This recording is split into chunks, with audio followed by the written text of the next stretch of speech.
주님께서 여러분과 함께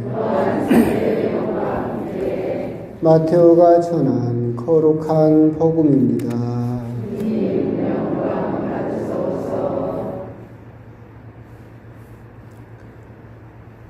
그 무렵 예수님께서 배에 오르시자 제자들도 그분을 따랐다. 그때 호수에 큰 풍랑이 일어 배가 파도에 뒤덮이게 되었다. 그런데도 예수님께서는 주무시고 계셨다. 제자들이 다가가 예수님을 깨우며 주님 구해 주십시오. 저희가 죽게 되었습니다. 하였다. 그러자 그분은 왜 겁을 내느냐? 이 믿음이 약한 자들아 하고 말씀하셨다.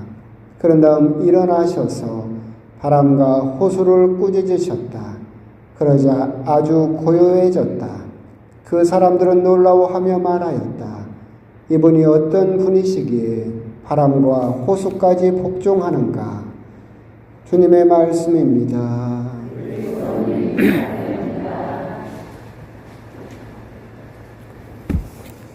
참여해 주님. 오늘은 이제 6월도 다 가는 6월 마지막 날이죠. 내일은 이제 7월이 시작됩니다. 정말 조금 마음 놓을 새도 없이 또 광주에서 생기고 또 목포에서 환자가 생기면서 모르겠습니다. 듣는 이야기는 내일부터 또 진도대교에서 또 체온 측정을 시작한다는 이야기도 있고 조금 마음을 놓을만 하면 또 그렇게 우리들을 다시 긴장시키는 것 같습니다. 우리 역시도 느슨해지면서 마스크가 되었든 손 세정이 되었든 거리두기도 조금 느슨해지려고 했는데 또 다시 한번 긴장을 시키는 또 그런 또 하루하루인 것 같습니다. 더 암담한 소식은 뭐냐면 중국에서 새로운 전염병이 다시 생겼답니다. 이번에는 돼지에서 생겨서 사람에게 전염이 돼서 그 약 10% 돼지와 접촉한 사람이 전염이 됐는데 이게 이제 사람과 사람 간에 전염이 되는 것이 확인이 되면 제2의 팬데믹, 제2의 코로나 사태가 또 중국에서 생겨난다고 합니다. 참 중국은 다른 건 다 짝퉁으로 만들던데 이렇게 전염병은 참 명품으로 만드는지 모르겠어요.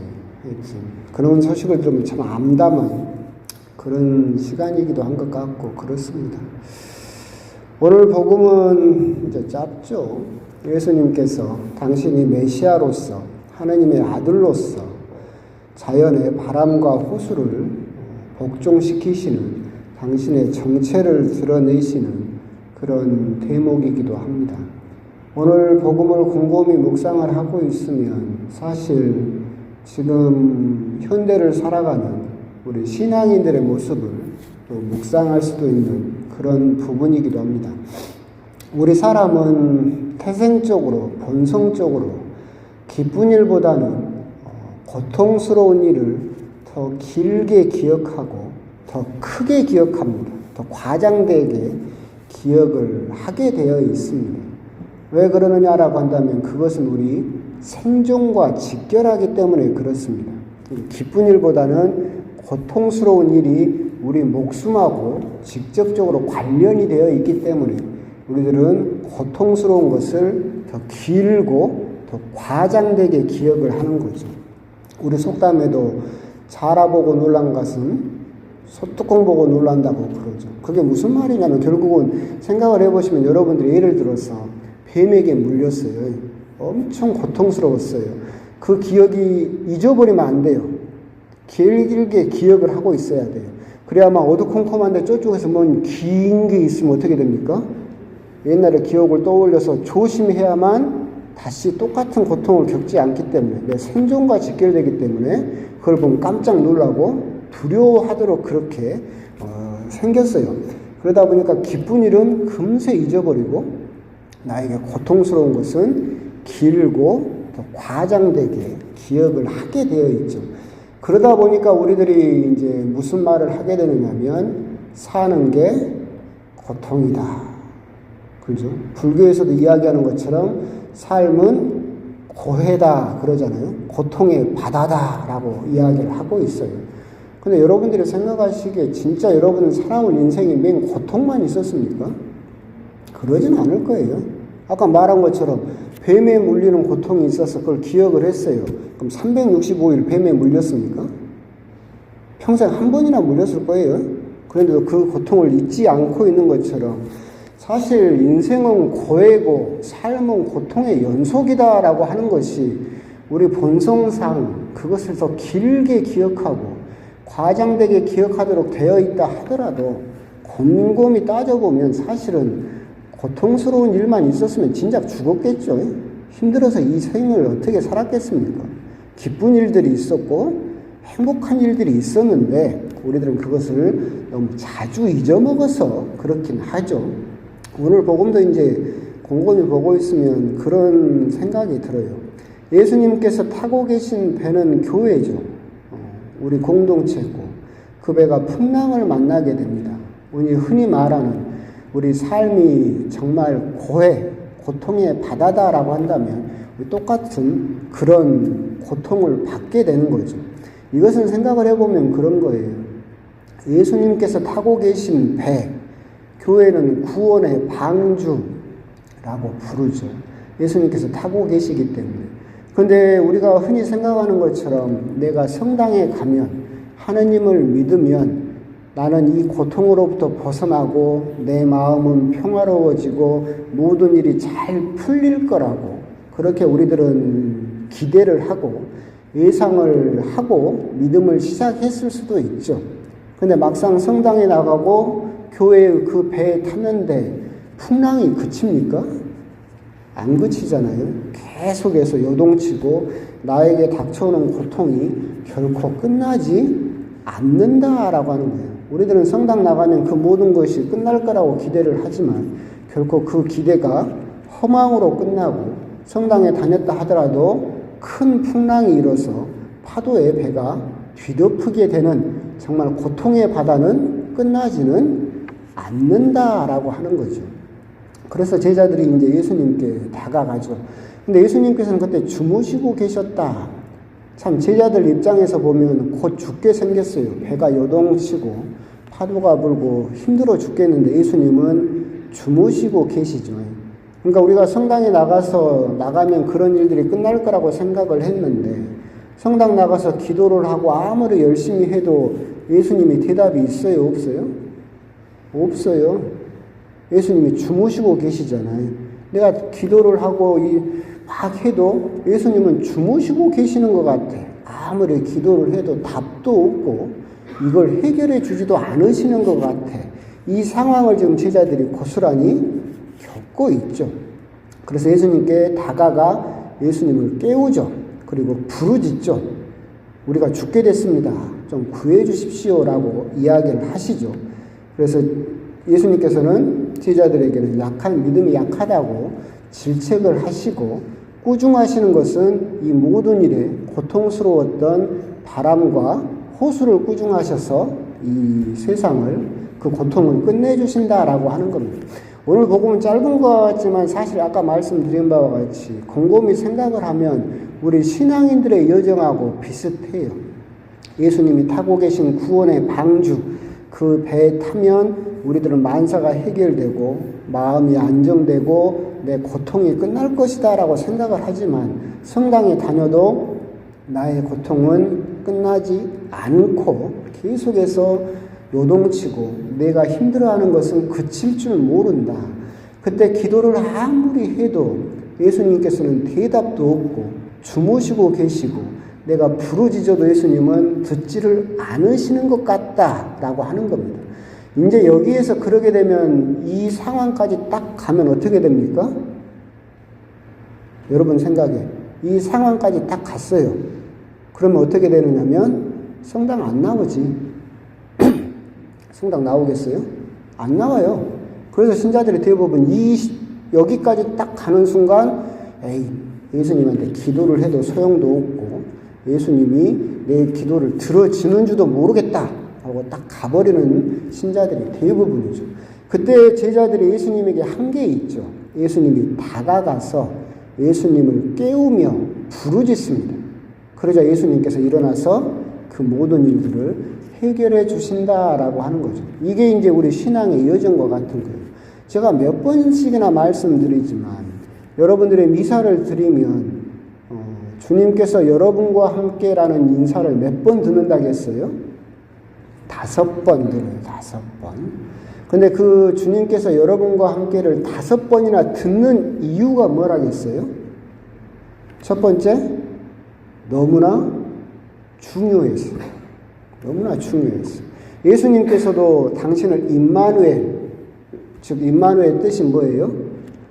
하나님께서 함께 해주신다. 예수님께서 약속하시기를 세상 끝날까지 내가 너희와 함께 해주겠다라고 하는 거예요. 주님께서 여러분과 함께라고 하는 인사를 계속해서 반복해서 5번이나 하는 이유는 너무나 중요했어요.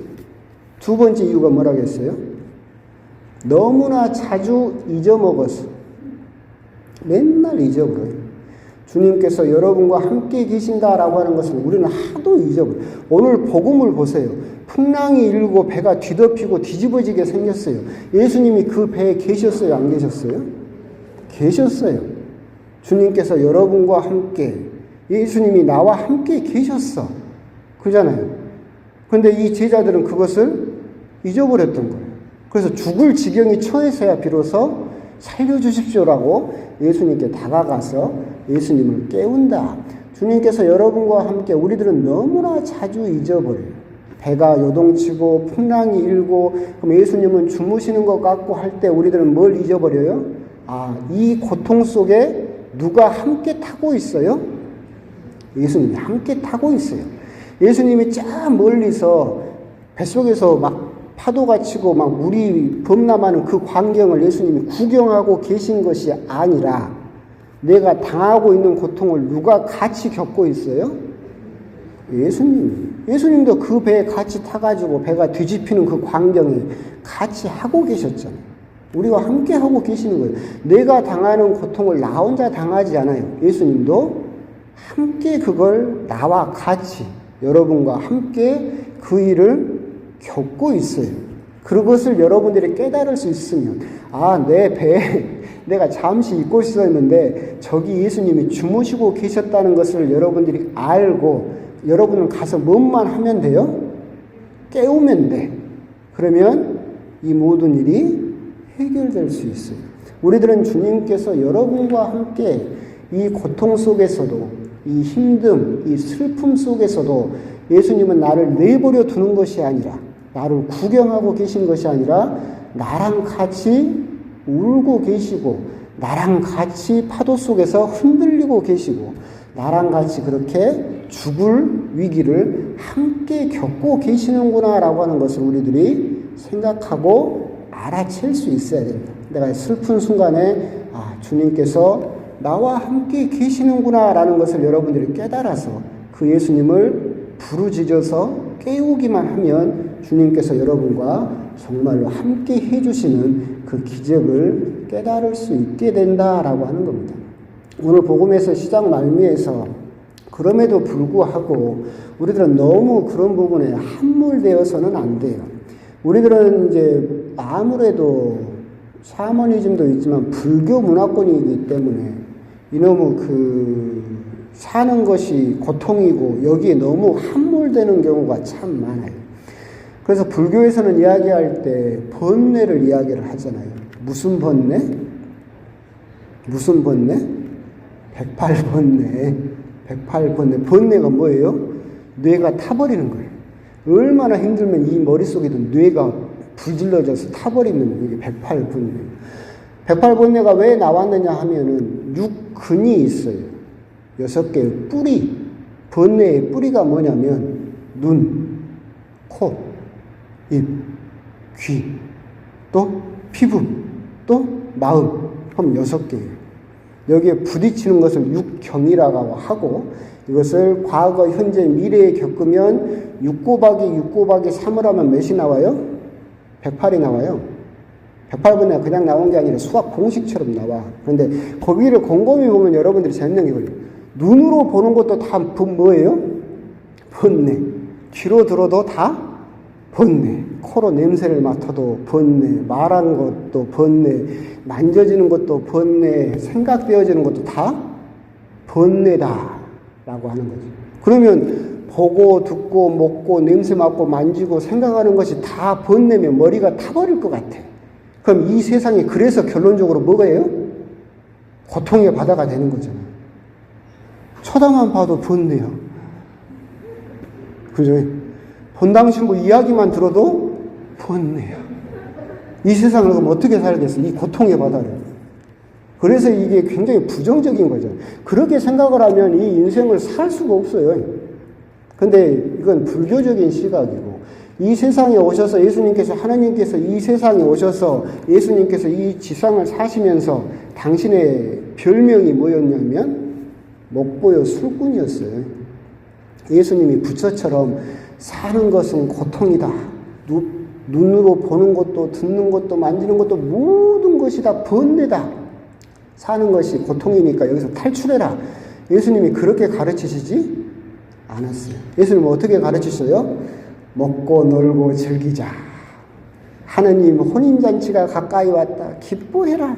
예. 예수님은 그래서 어떻게 우리들에게 가르치시는 거예요? 보는 것도 즐거울 수 있고, 듣는 것도 즐거울 수 있고, 먹는 것도, 여러분들 제일 좋아하는 거, 먹는 것도 기쁨이 될 수 있고, 냄새도 그렇고, 만지는 것도 그렇고. 아니, 그러잖아요. 만지는 것도 다 번뇌다라고 한다면 여러분 손자, 손녀 만지면 번뇌가 생겨요? 좋아 죽겠지? 그러잖아요. 만지는 것도 기쁨이다. 오늘 복음에서 이제 예수님께서 물론 우리 신앙인들의 여정을 이야기하시는 그 부분, 주님께서 우리와 함께 계신다라고 하는 거, 그 부분 우리가 묵상을 하면서 더불어서 이런 부분도 생각을 하실 필요가 있어요. 맨 처음에 말했던 것처럼 우리들은 너무 고통을 과장되게 해석해. 그게 우리 생존과 직결되긴 하지만, 그래서 나에게 닥치는 고통, 나에게 닥치는 슬픔을 그것만큼 해석하는 것이 아니라 더 크게 과장해서 해석하는 경우가 너무나 많아요. 그러다 보면 사는 게 너무나 힘들어. 사는 게 너무 지치고, 그래서 인생은 고통의 바다고, 사는 것이 매일매일 너무나 짐처럼 느껴져. 그렇게 생각하지 말고 예수님이 가르치시는 방향은 뭐예요? 사는 것은 기쁨이다. 사는 것은 너희들에게 살도록 하나님께서 생명을 주신 것은 너희들을 뭐 하라고 주셨느냐면 행복해지라고 너희들을 만드셨고 지으셨다.